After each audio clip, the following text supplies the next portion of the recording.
Ang mabuting balita ayon kay San Lucas 4:1-13. Ang mabuting balita ng Panginoon ayon kay San Lucas. Noong panahong iyon, umalis si Jesus sa Jordan, puspos ng Espiritu Santo. Dinala siya ng Espiritu doon sa ilang at sa loob ng 40 araw ay tinukso ng dyablo. Hindi siya kumain sa buong panahong iyon, kaya't gutom na gutom siya. Sinabi sa kanya ng dyablo, "Kung ikaw ang anak ng Diyos, iutos mo na maging tinapay ang mga batong ito." Ngunit sinagot siya ni Jesus, "Nasusulat, hindi lamang sa tinapay nabubuhay ang tao."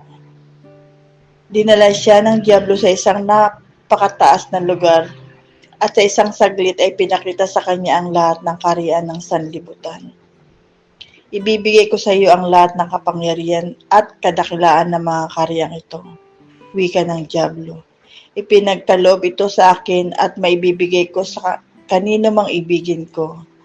Kaya kung ako sasambahin mo, magiging iyong lahat ito." Sumagot si Jesus, "Nasusulat, ang iyong Diyos at Panginoon ang sasambahin mo, at siya lamang ang iyong paglilingkuran."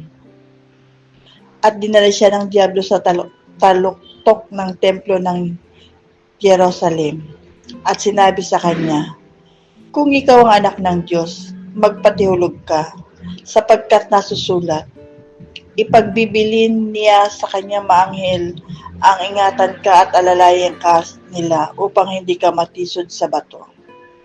Subalit sinagot siya ni Jesus, "Nasusulat, huwag mong subukin ang Panginoon mong Diyos." Pagkatapos siyang tuksoin ng dyablo sa lahat ng paraan, ito'y umalis at naghintay ng ibang pagkakataon.